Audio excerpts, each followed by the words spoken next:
The morning mist hung low over Riverside Park in suburban Denver as 62-year-old Linda Harrison clipped the leash to her golden retriever's collar. Max, now 8 years old with graying fur around his muzzle, wagged his tail with the patient enthusiasm of a dog who had learned that morning walks were sacred rituals not to be rushed. Before we jump back in, tell us where you're tuning in from, and if this story touches you, make sure you're subscribed because tomorrow I've saved something extra special for you. Linda wore her usual walking outfit: faded jeans, worn hiking boots, and a Colorado Rockies sweatshirt that had seen better decades. Her silver hair was pulled back in a simple ponytail, and she carried a canvas bag filled with biodegradable waste bags and Max's favorite tennis ball. To anyone observing, she looked exactly like what she appeared to be, a retired woman, enjoying a peaceful morning routine with her beloved pet. The park was nearly empty at 7:15 on a Tuesday morning. A few joggers traced the main path, their breathing visible in the crisp October air. An elderly man fed ducks near the small pond, and a mother pushed her toddler on the swings at the playground equipment. It was the kind of ordinary suburban scene that defined thousands of American communities: peaceful, predictable, unremarkable. Linda and Max followed their established route along the perimeter trail, a 2-mile loop that took them through wooded sections, past the recreation center, and around the baseball diamonds that would fill with Little League players later in the day. Max investigated his favorite spots with the methodical attention of a dog who understood that certain trees required daily inspection, while Linda walked with the steady pace of someone who had nowhere urgent to be. They had completed about half their circuit when the sound began, a distant rhythmic thumping that initially blended with the ambient noise of morning traffic and construction equipment from a nearby housing development. Linda noticed it first, her head tilting slightly as she recognized something in the cadence that didn't belong to the peaceful suburban morning. Max's ears perked up, his golden head turning toward the sound with canine curiosity. The thumping grew louder, more distinct, resolving into the unmistakable whoop-whoop of helicopter rotors. Linda paused on the trail, her hand instinctively tightening on Max's leash as she scanned the sky. 3 black helicopters emerged from the morning haze, flying in tight formation at an altitude that was clearly lower than normal civilian air traffic. Even from a distance, their military profile was unmistakable: sleek, angular aircraft that projected purpose and capability rather than the rounded utility of news helicopters or medical transport. The joggers stopped running, shading their eyes to watch the unusual sight. The man feeding ducks looked up from his routine, and the mother at the playground instinctively moved closer to her child. Military aircraft over suburban Denver wasn't unheard of, given the presence of various federal installations in the region. But it was uncommon enough to draw attention. Linda continued walking, but her pace had subtly changed. She moved with the same measured steps, but there was a new alertness in her posture, a quality of attention that suggested someone assessing a developing situation rather than simply enjoying a morning stroll. The helicopters circled the park. Once, their flight pattern systematic and deliberate. Linda could now identify them clearly: UH-60 Black Hawks, the workhorse of U.S. military operations. Their windows were tinted, their markings minimal, suggesting they belonged to units that didn't advertise their presence or purpose. As the helicopters completed their circle, something unexpected happened. Instead of continuing their original flight path, all 3 aircraft began descending toward the park's main open area, a large grass field used for community events and informal recreation.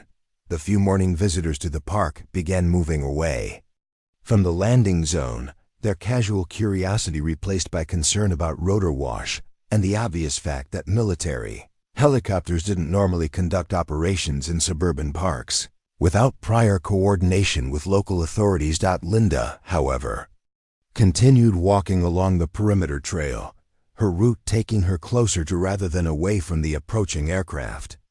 Max trotted beside her with calm acceptance, Apparently unbothered by the increasing noise and activity, the lead helicopter touched down first, followed by the other two in precise sequence. Their rotors continued turning, suggesting this would be a brief stop rather than a planned deployment. No troops emerged from the aircraft, no equipment was unloaded, and no obvious operational purpose was evident. Instead, as the rotor wash settled and the dust cloud dispersed, the side doors of all three helicopters slid open simultaneously. What emerged wasn't tactical teams or maintenance crews, but uniformed personnel who stood at attention beside their respective aircraft. Linda had paused about 50 yards from the impromptu landing zone, ostensibly to let Max investigate an interesting cluster of fallen leaves. From this distance, she could observe the developing situation while maintaining the appearance of a civilian going about her normal routine. The helicopter cruise pilots, co-pilots, and crew chiefs formed precise lines beside their aircraft. Even from her position, Linda could see they were dressed in full military uniform rather than flight suits, suggesting this was a formal rather than operational occasion. Then, in perfect unison, every visible military person rendered a crisp salute toward her position. The gesture lasted exactly 5 seconds, long enough to be unmistakably intentional, brief enough to avoid drawing extended attention from civilian observers. Then, with the same precision, they returned to their aircraft. Within 90 seconds of landing, all three Black Hawks were airborne again, rising into the morning sky with the same purposeful efficiency they had demonstrated in landing. Their formation reformed, and they disappeared toward the southwest, leaving only disturbed grass and a few confused civilians as evidence they had been present at all. Linda resumed walking as if nothing unusual had occurred. She threw Max's tennis ball a few times, allowed him to investigate a squirrel's scent trail, and continued their normal circuit around the park. Her demeanor remained unchanged, patient, unhurried, apparently oblivious to the extraordinary nature of what had just transpired. The joggers resumed their running, shaking their heads and making comments about military training exercises. The duck-feeding man returned to his routine, and the mother at the playground began explaining to her wide-eyed toddler that helicopters sometimes needed to practice landing in different places. But 20 minutes later, as Linda and Max completed their walk and headed toward the parking area where her modest Honda Civic waited, her phone buzzed with a text message from an unlisted number. Respectful acknowledgement. Protocol Alpha 7 maintained. No further contact is necessary unless requested. Linda glanced at the message, deleted it without responding, and helped Max into the passenger seat of her car. As she drove through the quiet suburban streets toward her small ranch house, she passed 3 unmarked vehicles parked at strategic intervals along the route. Each contained occupants who didn't appear to be local residents, and each driver offered a slight nod as she passed at her house. Linda let Max into the fenced backyard where he could enjoy the morning sunshine, made herself a cup of coffee, and settled at her kitchen table with the daily crossword puzzle. The phone rang twice, both hang-ups, when she answered. A delivery truck drove slowly past her house, its driver spending more time observing her property than checking addresses. By noon, the unusual activity had ceased entirely. The neighborhood returned to its normal rhythm of lawn maintenance, children playing, and neighbors walking their own dogs. Linda spent the afternoon reading on her back porch, occasionally throwing a ball for Max, giving every appearance of a retiree enjoying a peaceful day at home. But that evening, as she prepared dinner for herself and Max, Linda noticed that her usually reliable internet connection had been intermittent throughout the day. Her landline had developed a slight echo that hadn't been present that morning, and twice she had observed the same sedan parked on different streets during her brief trip to the grocery store. Someone was trying to understand what had happened in Riverside Park that morning. Someone wanted to know who Linda Harrison really was, and why 3 military helicopters had interrupted their operations to render honors to a woman walking her dog. What they would discover in their investigation would challenge everything they understood about retired government employees, suburban anonymity, and the true nature of service to the country that continued long after official recognition had ended. At Fort Carson, Colorado, Captain James Mitchell stared at the incident report that had landed on his desk with the urgent classification that indicated someone important wanted answers immediately. 3 UH-60 Black Hawks from the 4th Combat Aviation Brigade had deviated from their authorized training flight plan to conduct an unscheduled landing at a civilian location in suburban Denver. Sir, the flight crews are maintaining that it was a mechanical issue requiring precautionary landing, reported his aide, Lieutenant Sarah Reynolds. Though her tone suggested she found this explanation inadequate, Mitchell pulled up the digital flight logs on his secure terminal. 3 aircraft experiencing simultaneous mechanical issues requiring the same landing zone. And all systems somehow resolved themselves within 90 seconds. The official paperwork was flawless maintenance logs showing minor hydraulic warnings that justified precautionary procedures, radio transcripts documenting proper emergency protocols, and post-flight inspections confirming all systems operating within normal parameters. But Mitchell had been investigating military incidents for 8 years, and perfect paperwork often indicated the most imperfect situations. "Get me the helmet cam footage from all aircraft," he ordered. "Sir, there seems to be a technical problem with the recording systems." All 3 helicopters experienced simultaneous camera malfunctions during the landing sequence. Mitchell's eyebrows raised. In 15 years of military service, he had never encountered a situation where multiple redundant recording systems failed simultaneously during the exact time frame when unusual activities occurred. Meanwhile, at the Denver Police Department's North District headquarters, Detective Lisa Thompson was fielding calls from curious residents who had witnessed the helicopter landing.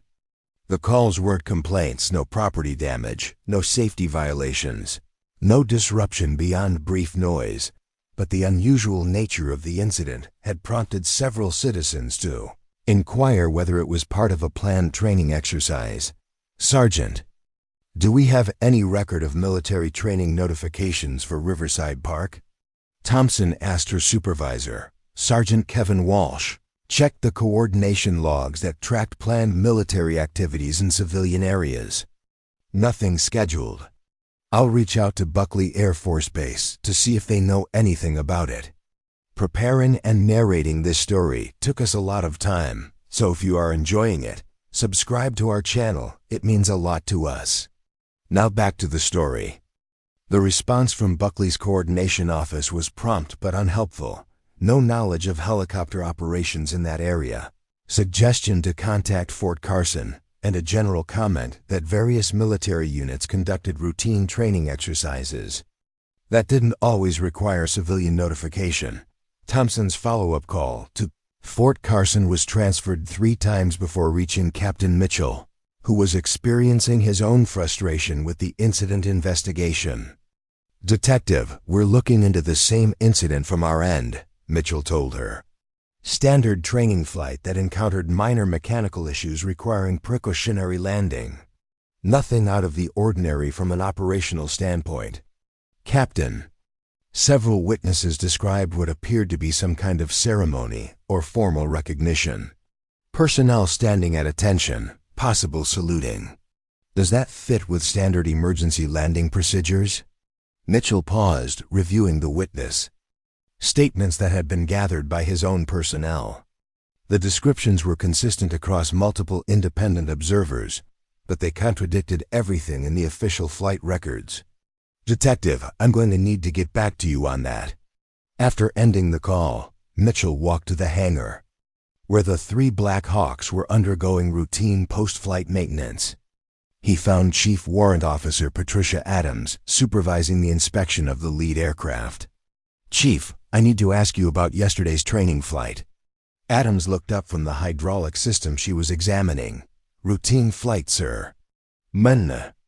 Warning lights prompted precautionary landing. Systems checked out fine. Mission continued as planned.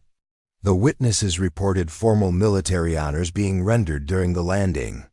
Can you explain that?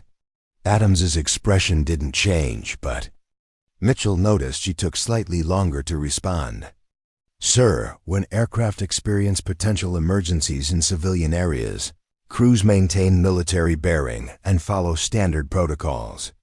Perhaps civilian witnesses misinterpreted normal procedures. Mitchell pulled out his tablet and showed Adams photographs taken by park visitors who had captured parts of the incident on their smartphones. The images clearly showed uniformed personnel standing at attention beside the helicopters. Chief, this looks like a formal honors ceremony, not emergency procedures. Adams studied the photographs carefully. Sir, I can only report on the mechanical aspects of the flight. Personnel actions would fall under the crew chief's discretion for maintaining appropriate military appearance during civilian contact. It was another technically correct answer that explained nothing meaningful. Mitchell was beginning to understand that this investigation was encountering resistance from people who were skilled at providing accurate information while revealing absolutely nothing useful. At the Denver FBI field office, Special Agent Robert Cruz was reviewing routine surveillance reports when he noticed an anomaly in the daily intelligence briefings. Multiple federal agencies had flagged unusual activity in the same suburban area within a 24-hour period: helicopter incident, unexplained surveillance vehicles, intermittent communications disruptions, and reports of federal personnel conducting routine verification procedures that weren't coordinated through normal channels. Cruz pulled up satellite imagery of Riverside Park for the time frame in question. The resolution wasn't sufficient to identify individual faces, but it clearly showed 3 military helicopters conducting what appeared to be a planned operation rather than an emergency landing. More interesting was the metadata attached to the satellite images. The photographs had been taken by a commercial imaging satellite, but someone with federal credentials had requested enhanced resolution and real-time access to the footage. The requesting agency wasn't listed in the standard database of authorized users. Johnson, Cruz called to his partner, Special Agent Diana Johnson, who was working at the adjacent desk. Have you ever seen a federal request for satellite imagery? That doesn't identify the requesting agency. Johnson looked at the metadata Cruz was displaying. That usually means either the request came from above our clearance level, or someone made an administrative error in filing the paperwork. I'm thinking it's not an administrative error.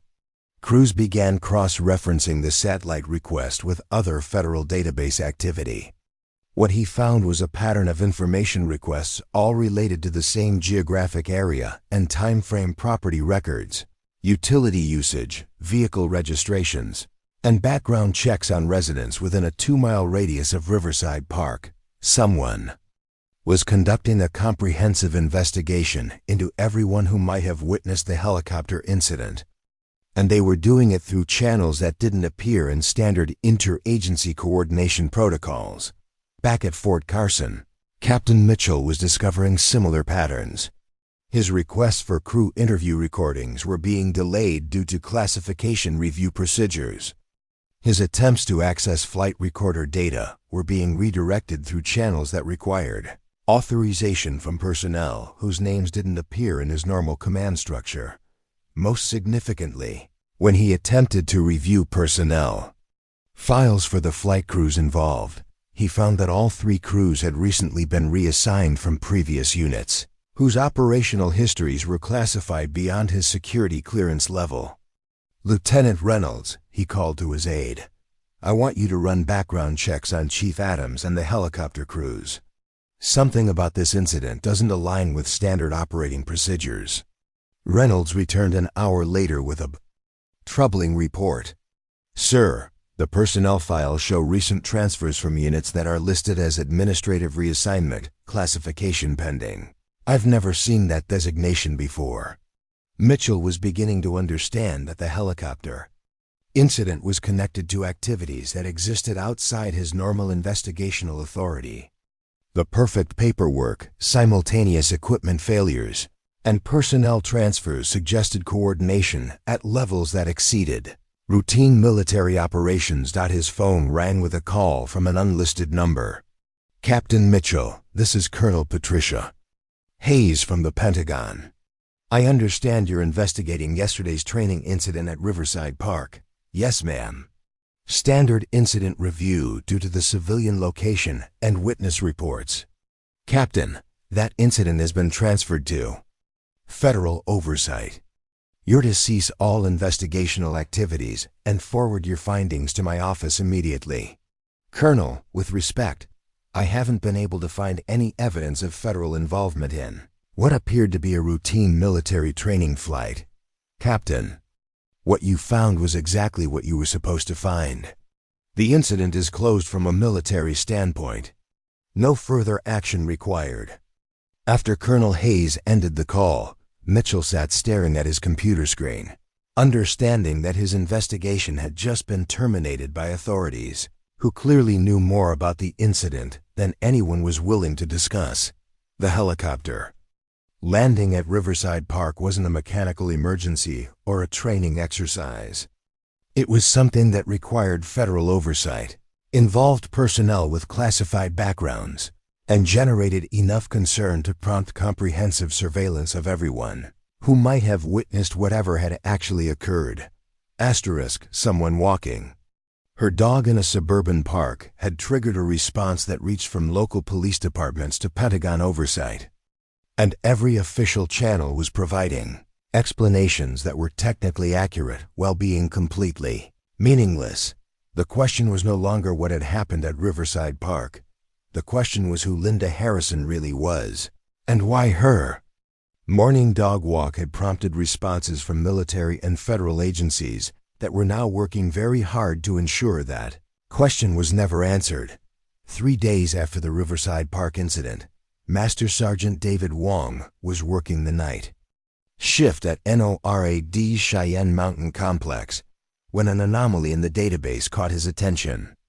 Wong had been monitoring classified communication networks for 12 years, and his job required him to identify patterns that might indicate security breaches or unauthorized access to sensitive systems. What he noticed was subtle: a series of database queries that had originated from multiple federal agencies, all requesting information about the same individual, Linda Harrison, age 62, resident of suburban Denver.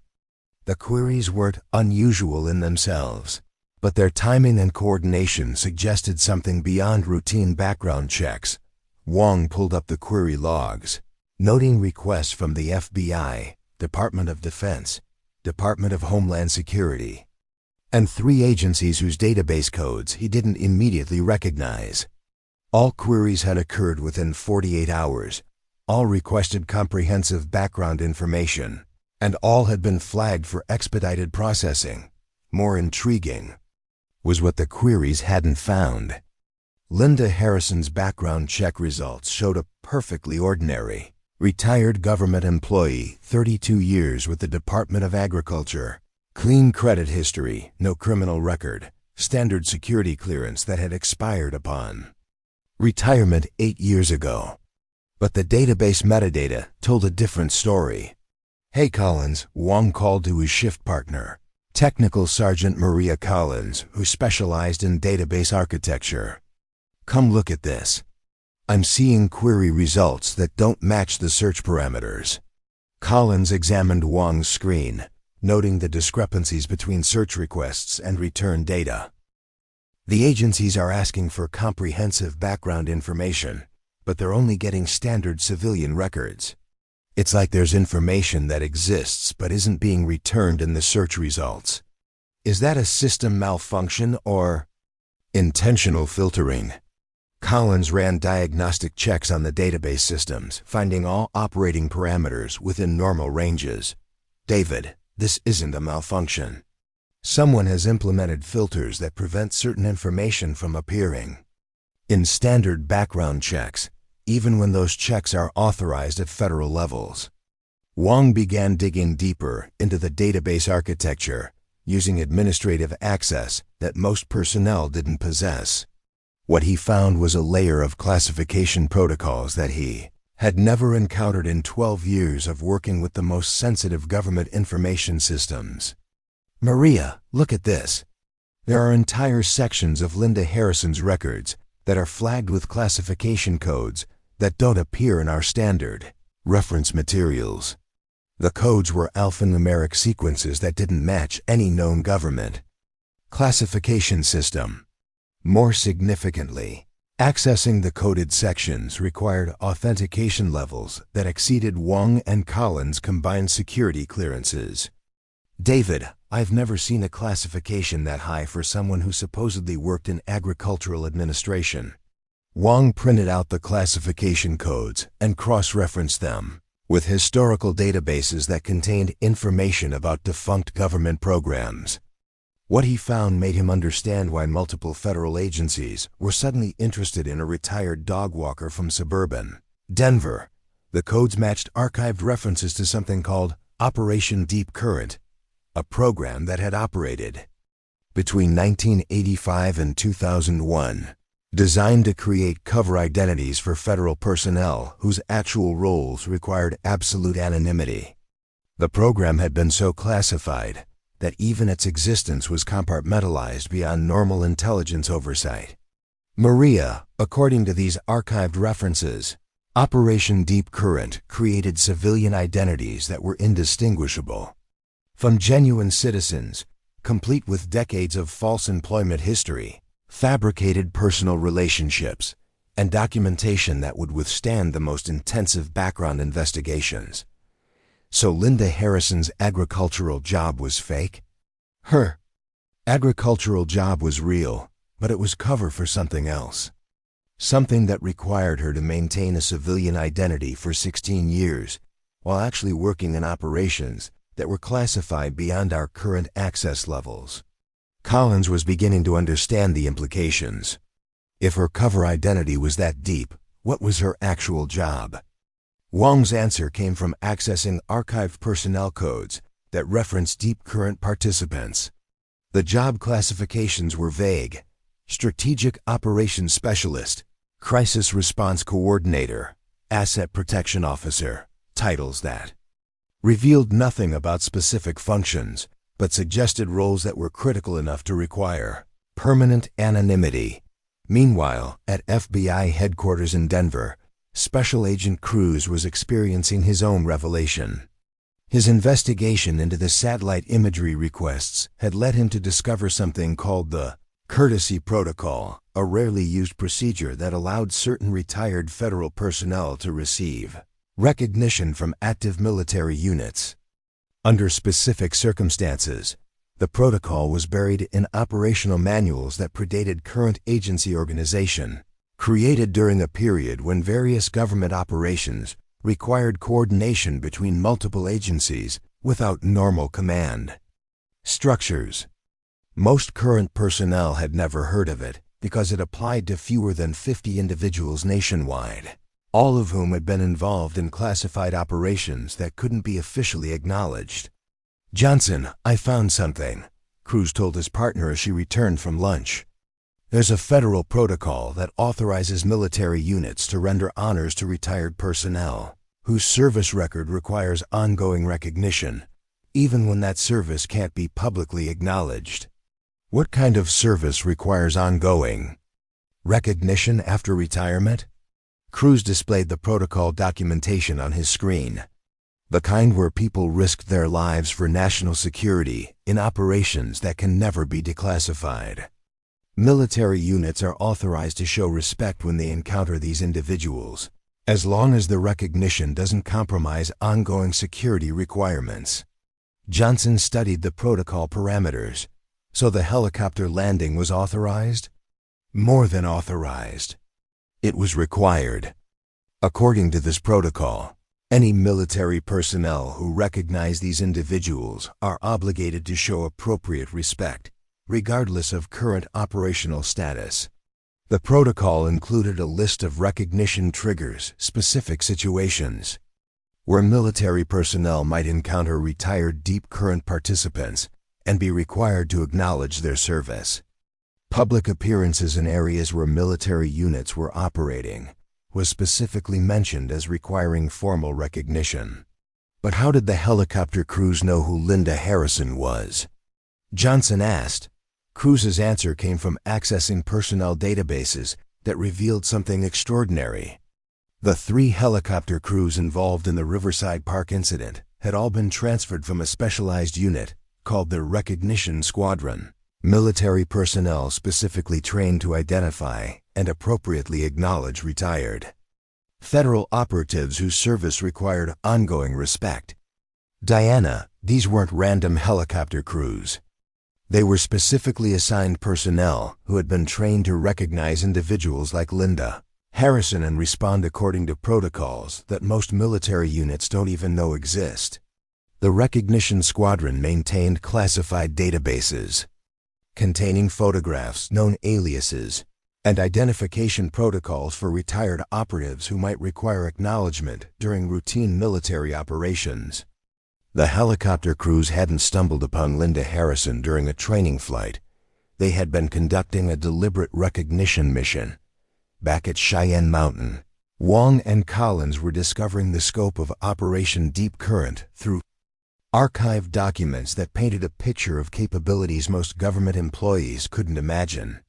Deep Current participants had been embedded in civilian positions throughout American society, maintaining cover identities while actually serving as rapid response assets for situations that couldn't be handled through normal government channels.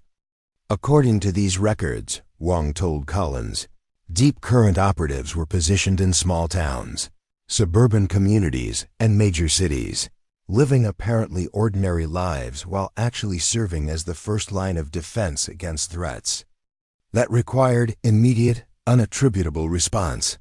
So Linda Harrison was what, a sleeper agent? Not exactly. More like a guardian angel. Someone whose actual job was to identify and neutralize threats to national security while maintaining perfect cover as a regular citizen. The archived documents revealed that Deep Current participants had prevented terrorist attacks, disrupted foreign espionage networks, and protected critical infrastructure, all while their neighbors knew them only as government employees, teachers, small business owners, and retirees. David, look at this service record summary. Linda Harrison was credited with 17 successful interventions over 16 years, preventing situations that could have resulted in significant loss of life or compromise of national security interests. And now she's supposedly retired, walking her dog in suburban Denver. Collins was beginning to understand why multiple agencies were investigating the helicopter incident. If she's truly retired, why are military units still conducting recognition protocols? And if she's not retired, what is she actually doing in that suburban neighborhood? Wong's phone rang with a call from a number that identified itself only as Federal Coordination. Master Sergeant Wong, this is Director Rebecca Stone. I understand you've been researching classification protocols related to Operation Deep Current. Yes, ma'am. Routine database maintenance identified some unusual query patterns. Sergeant, Operation Deep Current remains classified beyond your current access level. You're to cease all research immediately and transfer your findings to federal oversight. Director, are the personnel from that program still active? Sergeant, some questions are more dangerous than their answers. Operation Deep Current participants earned the right to choose their own level of continued involvement in national security. Our job is to respect those choices, not to investigate them. After Director Stone ended the call, Wong looked at Collins with new understanding. Linda Harrison wasn't just a retired government employee whose service record was classified. She was someone whose current status was protected by protocols that prevented even federal agencies from determining whether her retirement was genuine or simply another layer of cover for ongoing operations that were too sensitive for institutional oversight. The helicopter incident at Riverside Park hadn't been a malfunction or unauthorized activity. It had been a carefully orchestrated recognition of someone whose service to the country continued in ways that couldn't be officially acknowledged by people who understood that some debts of gratitude transcended normal military protocol. Director Rebecca Stone sat in her secure office at the National Security Council, reviewing a file that officially didn't exist. The Operation Deep Current archive contained only 12 complete service records, and Linda Harrison's was the most extraordinary among them. Stone had been one of the original architects of Deep Current, and she was one of only 3 people still alive who understood the full scope of what the program had accomplished, that the knock on her door was expected. Deputy Director Frank Morrison entered with the careful bearing of someone approaching a conversation he would have preferred to avoid. "Rebecca, we have a problem. The Riverside Park incident has generated inquiries from 17 different agencies. Everyone from local police to Pentagon oversight is asking questions about Linda Harrison." Stone gestured for Morrison to close the door and activate the security protocols that would prevent their conversation from being monitored. "Frank, how much do you remember about Operation Deep Current?" "Enough to know that those files should have been destroyed when the program ended." "The program didn't end, Frank. It evolved. Linda Harrison wasn't just a Deep Current operative, she was the program's most successful graduate. She became something we never intended to create." Stone opened the classified file and spread photographs across her desk. The images showed Linda at various ages and in various locations, a young woman in military fatigues standing beside special operations personnel, a middle-aged woman in business attire at international conferences, surveillance photos from locations in Eastern Europe, South America, and Southeast Asia. For 26 years, Linda Harrison was America's most effective anonymous operative. She prevented 3 terrorist attacks that would have killed thousands, disrupted 4 separate plots to assassinate American diplomats, and personally neutralized threats that could have destabilized entire regions. Morrison studied the photographs, recognizing locations that had been flashpoints for international crises during the 1990s and early 2000s. She was working alone? That's what made her so effective. No support teams, no backup, no communication. With command structures that could be compromised. She operated with complete autonomy, making real-time decisions about national security threats, without waiting for authorization from people who didn't understand the situation she was facing.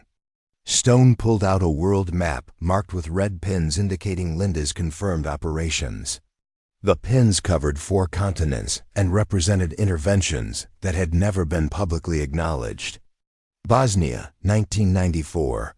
She identified and eliminated a weapons cache that Serbian forces were planning to use for ethnic cleansing operations. Officially, the cache was destroyed in an accidental explosion. Morrison examined the operational reports, noting casualty figures that would have been catastrophic if the weapons had reached their intended targets. Colombia, 1997. She infiltrated the Medellin cartel and provided intelligence that led to the capture of their entire North American distribution network. Officially, the arrests were the result of routine de-investigation. The pattern continued across the map: Moscow, Jakarta, Prague, Lima, locations where Linda had operated under various cover identities, always appearing to be an ordinary American citizen conducting routine business while actually preventing crises that could have had global implications. Frank, Linda Harrison didn't just work for the government. For over 2 decades, she was the government's last resort when diplomatic solutions failed and military options were too risky. Morrison was beginning to understand the scope of what they were discussing. So why is she walking her dog in suburban Denver? Because in 2001, something happened that changed everything. Stone opened another section of the file, revealing photographs from what appeared to be the aftermath of a significant operation. Burned buildings, emergency vehicles, and casualty reports marked with the highest classification levels. Operation Silver Mirror, September 2001. Intelligence indicated that a terrorist cell was planning to use chemical weapons against multiple American cities. Linda was tasked with infiltrating the cell and neutralizing the threat. The photographs showed a warehouse facility that had been completely destroyed, along with documentation indicating the ending successful seizure of chemical weapons that could have killed hundreds of thousands of people. She succeeded, Frank. The threat was eliminated, the weapons were secured, and the terrorist network was dismantled. But the operation cost her everything. Morrison studied the casualty reports, noting names of federal agents and local law enforcement personnel who had died during the operation. The intelligence was partially compromised, Stone continued. The terrorist cell knew federal operatives were investigating them. Linda had to choose between maintaining her cover and protecting the backup team that was supposed to extract her after the mission.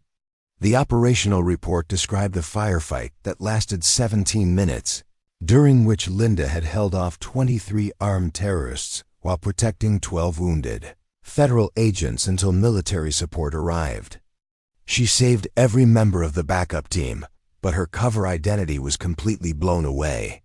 After 26 years of anonymous service, Linda Harrison became known to every terrorist organization, criminal network, and hostile intelligence service in the world. Morrison understood the implications. She couldn't continue operating. More than that, Frank, she couldn't exist anywhere in the world where her identity might be discovered. We had to create the deepest cover possible retirement in suburban America, complete with fabricated medical records indicating why a formerly active operative would need to live quietly. Stone showed Morrison the final documents in Linda's file medical reports indicating post-traumatic stress disorder, physical injuries requiring ongoing treatment, and psychological evaluations recommending immediate retirement from active service. The reports were real, Frank. Linda Harrison had given everything she had to protect this country. The least we could do was give her the peaceful retirement she had earned. But she wasn't really retired. She was retired from active operations. But Linda Harrison was trained to identify threats that other people couldn't see and to respond to dangers that normal citizens couldn't handle. You can't turn off those capabilities just because someone decides they've served long enough. Morrison was beginning to understand why military units continued to recognize Linda's service. So what happened at Riverside Park? Stone pulled up recent surveillance reports that painted a picture of Linda's life over the past 8 years. The reports showed a woman who appeared to be living a completely ordinary retirement, but whose daily routines consistently placed her in positions to observe and assess potential security threats. Asterisk. 3 weeks ago, Linda identified what appeared to be surveillance of the federal courthouse in downtown Denver. Her observations led to the discovery of a domestic terrorist cell that was planning to attack during a high-profile trial. The surveillance reports showed Linda walking Max through different neighborhoods, always taking routes that allowed her to observe key infrastructure, government facilities, and locations where large numbers of people gathered. She provided intelligence that prevented the attack. Frank, she wasn't actively pursuing the investigation. She was just being Linda Harrison, walking her dog and noticing things that didn't belong. But her observations saved lives and prevented what could have been a significant terrorist attack. Morrison studied the intelligence reports, noting that Linda's contributions had been credited to routine security assessment, rather than acknowledging her role in the investigation. Asterisk. The helicopter recognition at Riverside Park was authorized because Linda Harrison continues to serve this country in ways that can't be officially acknowledged.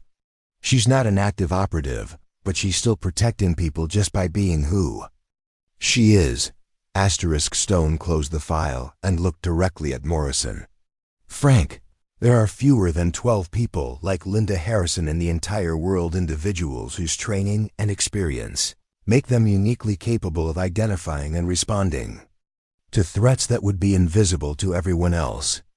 We can't afford to lose that capability just because they've officially retired. Morrison was quiet for several minutes, processing the implications of what he had learned. So what do we do about the current investigation? We do what we've always done with Operation Deep Current graduates. We protect their anonymity, we respect their service, and we trust that they'll continue to serve the country in whatever way they choose. Stone stood and walked to the window overlooking the Potomac River. Linda Harrison earned the right to walk her dog in peace, Frank, but she also earned the right to be recognized by people who understand what she sacrificed for this country. The helicopter crews at Riverside Park weren't violating protocol. They were honoring someone who deserves honor. And if other agencies keep investigating, then they'll find exactly what they're supposed to find: a retired government employee who worked in agricultural administration and now enjoys a quiet life with her dog. The real Linda Harrison doesn't exist in any database that they have access to. Morrison gathered the classified materials, understanding that he had just learned something that fewer than 20 people in the government were authorized to know. Rebecca, are there others like her still out there? Stone smiled for the first time during their conversation. Frank, that's the beauty of Operation Deep Current. I don't know for certain. The best cover identity is one that's so perfect that even the people who created it can't always tell the difference between the cover and the reality. As Morrison left her office, Stone returned to Linda Harrison's file, thinking about a woman who had given 26 years of her life to protecting people who would never know her name. The helicopter salute at Riverside Park had been the first public recognition Linda had ever received for service that had prevented catastrophes most people couldn't imagine. It wouldn't be the last. Across the country, in seemingly unrelated incidents over the past 8 years, similar moments of unexpected military recognition had occurred in ways that local authorities could never quite explain.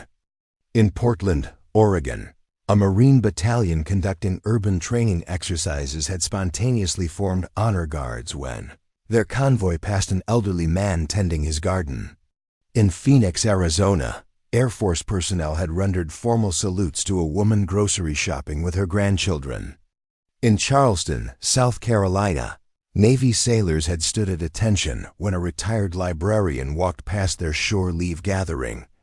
Each incident had generated brief local curiosity, followed by military explanations about training protocol and community relations that satisfied public interest while revealing nothing meaningful.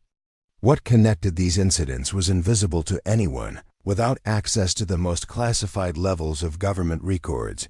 They all involved former Operation Deep Current participants living quiet lives in American communities. Dr. Amanda Foster, a researcher at the Naval War College who specialized in unconventional warfare history, had spent 3 years documenting patterns in seemingly random military behavior that appeared to violate normal protocol. Her academic interest had been sparked by her grandfather's stories about intelligence operatives during World War II, but her research had uncovered something far more recent and significant. What I discovered, Foster explained to a small group of defense analysts during the classified briefing, is that our military personnel are periodically encountering individuals whose service record requires recognition that can't be officially acknowledged. Foster's presentation included case studies from 47 incidents across 23 states, all involving spontaneous military honors rendered to civilians who appeared to have no current connection to defense activities. The pattern suggests we have former operatives living throughout American society whose contributions were so significant that active military personnel continue to honor them despite official retirement from service. The implications of Foster's research extended beyond simple military courtesy. Each location where these recognition incidents occurred had experienced unusual patterns of prevented crimes, disrupted suspicious activities, and community safety. Improvements that couldn't be attributed to standard law enforcement efforts. In every community where these recognition events have been documented, Foster continued, there are corresponding decreases in activities that might threaten national security, interests, organized crime recruitment, gang activity near federal facilities, suspicious surveillance of critical infrastructure. Foster's data suggested that former Deep Current operatives weren't truly retired. They were functioning as an informal network of guardians, whose continued presence in American communities provided protection that extended far beyond their official service periods. Captain Mitchell, whose investigation at Fort Carson had been terminated by Pentagon oversight, had reached similar conclusions through different research. His curiosity about the Riverside Park incident had led him to examine historical patterns in military recognition protocols, and what he found confirmed Foster's hypothesis. I started tracking unusual military activities that couldn't be explained through standard operational parameters, Mitchell told a trusted colleague during an unofficial conversation. What I found was a consistent pattern of military personnel rendering honors to civilians, whose background suggested capabilities that exceeded their apparent civilian roles. Mitchell's research had identified 17 former Deep Current participants living in communities across the country, all of whom had experienced similar recognition incidents over the past decade. More significantly, each of these individuals lived in locations that provided strategic observation of critical infrastructure, transportation hubs, or areas where foreign intelligence operations might target American interests. They're not randomly distributed, Mitchell explained. These people are positioned in places where their experience and training continue to serve national security interests, even though they're officially civilian retirees. The broader implications became clear when Mitchell cross-referenced the locations with Department of Homeland Security threat assessments. Every community with a former Deep Current resident had experienced significantly lower rates of activities that might indicate terrorist reconnaissance, foreign intelligence gathering, or organized crime expansion. They're serving as an early warning system, Mitchell realized. People whose training allows them to identify threats that would be invisible to normal citizens or even standard law enforcement.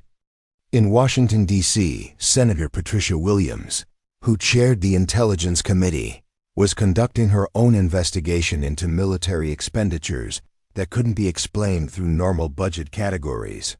Her inquiry had been prompted by constituent complaints about military activities in civilian areas, but her findings suggested something far more significant than public relations exercises. We're spending money on programs that don't appear in any official budget, Williams told her chief of staff during a private meeting. Military units are conducting operations that serve national security interests without formal authorization or oversight. Williams had discovered that multiple military installations maintained specialized units whose sole purpose was to provide recognition and support to former operatives who required ongoing acknowledgement of their service. The recognition squadron that had conducted the Riverside Park operation was just one of 12 such units positioned throughout the country. These units are funded through discretionary accounts that bypass normal congressional oversight, Williams discovered. They're operating under authority that predates current intelligence legislation. The recognition squadrons maintained communication networks that allowed them to coordinate responses to former operatives who might require assistance, recognition, or protection. When Linda Harrison's morning dog walk had placed her in proximity to a routine military training exercise, protocols that had been in place for over 2 decades had automatically activated. It's not just about showing respect, Williams realized. These units serve as a connection between former operatives and current military capabilities, ensuring that people with extraordinary skills and knowledge remain connected to national defense systems even after official retirement. Williams's investigation revealed that the recognition squadrons had provided assistance to former operatives in situations ranging from medical emergencies to home security threats to instances where their unique expertise was needed for current intelligence operations. We have a shadow network of America's most capable former operatives living as ordinary citizens while continuing to serve national security interests through informal observation and occasional consultation, Williams concluded. The network's effectiveness was demonstrated through intelligence reports that showed consistent prevention of security threats in communities where former deep current operatives resided. Terrorist reconnaissance efforts were disrupted before they could develop into operational planning. Foreign intelligence activities were identified and neutralized before they could compromise sensitive information. Organized crime expansion was prevented through intelligence gathering that appeared to come from routine community observation. In suburban Denver, Detective Thompson had noticed similar patterns during her 8-year career with the police department. Certain neighborhoods consistently experienced lower crime rates, faster resolution of suspicious activity reports, and community cooperation that exceeded statistical norms for similar demographics. There are people in this community who seem to have an unusual ability to notice things that others miss, Thompson told her sergeant during a routine briefing. We get tips that are incredibly accurate, observations that prevent crimes before they happen, and community intelligence that helps us identify problems before they become dangerous. Thompson had never connected these patterns to Linda Harrison specifically, but her neighborhood was among those that experienced the most effective community safety outcomes despite having no formal crime prevention programs or unusual law enforcement resources.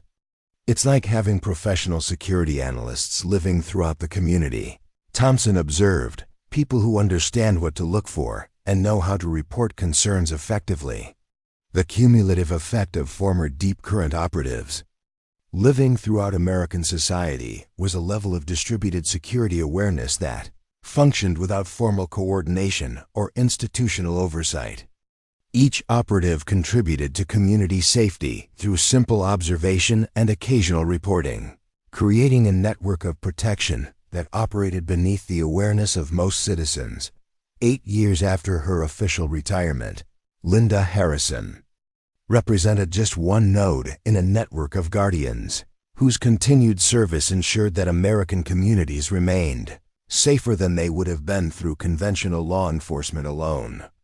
The helicopter recognition at Riverside Park had acknowledged not just her past service, but her ongoing contribution to national security through the simple act of walking her dog with the trained awareness of someone who had spent decades protecting people who never knew they needed protection.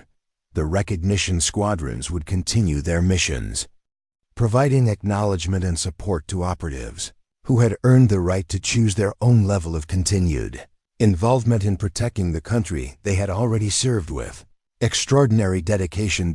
And in communities across America, former operatives would continue their quiet vigilance, serving as an invisible shield between ordinary citizens and threats they were uniquely qualified to identify and address. 2 months after the Riverside Park incident, Linda Harrison continued her morning walks with Max, following the same routes through their suburban Denver neighborhood. To her neighbors, she remained exactly what she appeared to be, a quiet retiree who kept her yard immaculate, helped elderly neighbors with their groceries, and always had time to chat about the weather or local community events. But the subtle changes in her daily routine would have been invisible to anyone except those trained to notice operational patterns. Her walks now included additional loops that provided observation of the new construction project near the elementary school, where workers whose background checks hadn't matched their claimed experience were installing communication equipment that wasn't part of the original building plans. Linda's observations, documented in brief emails to her book club, a code name for intelligence coordination, had led to the discovery of a foreign intelligence operation attempting to monitor the children of federal employees who attended the school. The threat was neutralized through routine building code inspections that found safety violations, requiring removal of the unauthorized equipment. No arrests were made. No media attention resulted.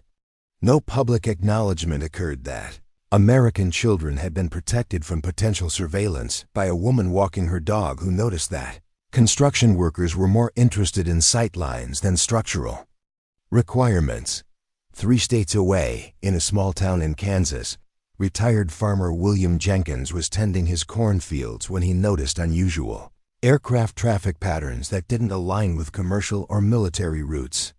His morning coffee conversations with local pilots at the municipal airport led to casual mentions of aircraft that seemed to be conducting systematic surveillance of grain storage facilities.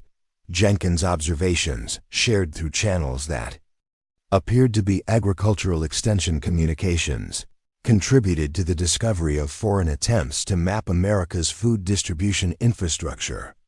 The intelligence gathering was disrupted through routine FAA enforcement of flight restriction policies around agricultural facilities. Jenkins had never met Linda Harrison, but both were part of the same invisible network of former operatives whose continued vigilance protected American communities in ways that would never be publicly acknowledged. In Portland, Oregon, retired librarian Catherine Wells noticed that certain individuals were spending unusual amounts of time researching transportation schedules, utility maps, and emergency response procedures.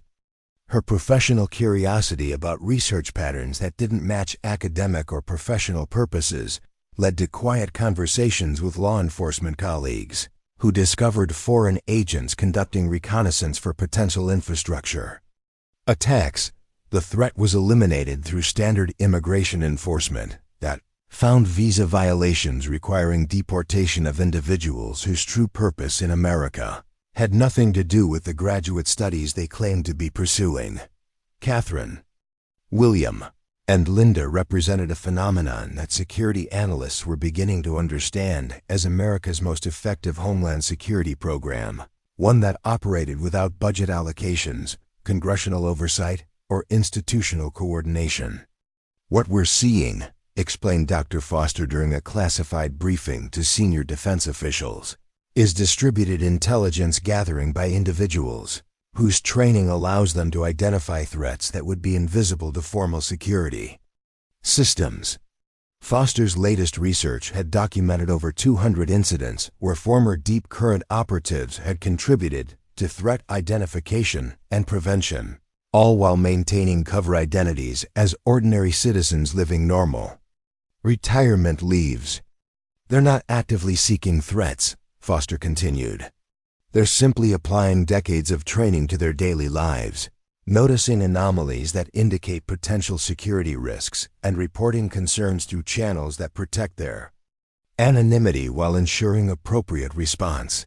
The effectiveness of this informal network was demonstrated through threat assessment data showing that communities with former operatives experienced significantly lower rates of successful foreign intelligence operations, terrorist reconnaissance activities, and organized crime expansion. "They represent our most successful homeland security investment," Foster concluded. "People whose continued service costs nothing but provides security benefits that exceed anything we could achieve through formal programs." Senator Williams, whose investigation into military expenditures had revealed the scope of ongoing support for former operatives, was presenting her findings to the Intelligence Committee with recommendations that would fundamentally change how America approached national security. "What we've discovered," Williams told her colleagues, "is that our most effective security assets aren't systems or technologies. They're people whose experience and training make them uniquely capable of protecting their communities through simple observation and appropriate reporting." Williams' recommendations included formal recognition of the informal network, increased support for former operatives who chose to continue serving in civilian roles, and expansion of training programs that would prepare future operatives for similar transition to community-based security roles. "We should be encouraging this model," Williams argued. "Training operatives who can seamlessly integrate into American communities while continuing to serve national security interests through methods that protect both their anonymity and their effectiveness."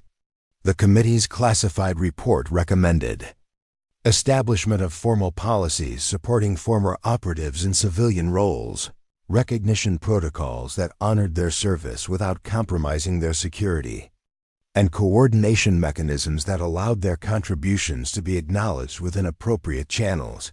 Back in suburban Denver, Linda Harrison received a handwritten note in her mailbox, no postmark, no return address, just quality paper. With elegant script, "Your continued service is noted and appreciated. The protection you provide to your community honors every person who has served this country in ways that can't be publicly acknowledged. Thank you for choosing to remain a guardian." The note was signed simply "Recognition Command" and included a phone number for use if assistance is ever needed.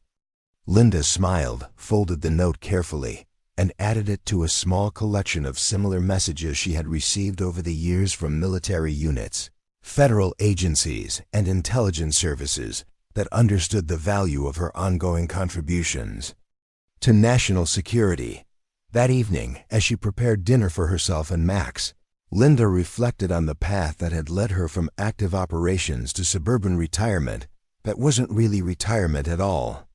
She had traded the excitement of international missions for the quiet satisfaction of protecting the community that would never know her name. Her neighbors saw her as a friendly retiree who kept her yard beautiful and always had time to help with small favors. Her former colleagues knew her as someone who had given everything to protect people who couldn't protect themselves. Both versions were true. Both versions were necessary. Both versions represented the best of what it meant to serve others without expectation of recognition or reward.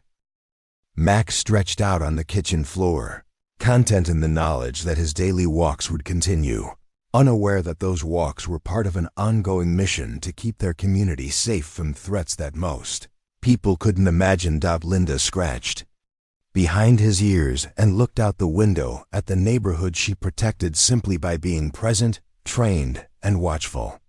Tomorrow would bring another morning walk, another opportunity to observe and assess, another day of service that would be invisible to everyone except those who understood that true heroism often looked like ordinary life lived by extraordinary people. The helicopter crews who had saluted her at Riverside Park understood. The recognition squadrons stationed throughout the country understood. The network of former operatives living quiet lives in American communities understood.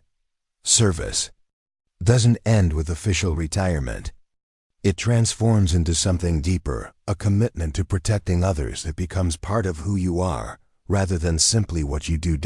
And sometimes, when military personnel encounter someone whose service has earned permanent respect, protocol requires that they stop whatever they're doing and acknowledge greatness disguised as ordinary life.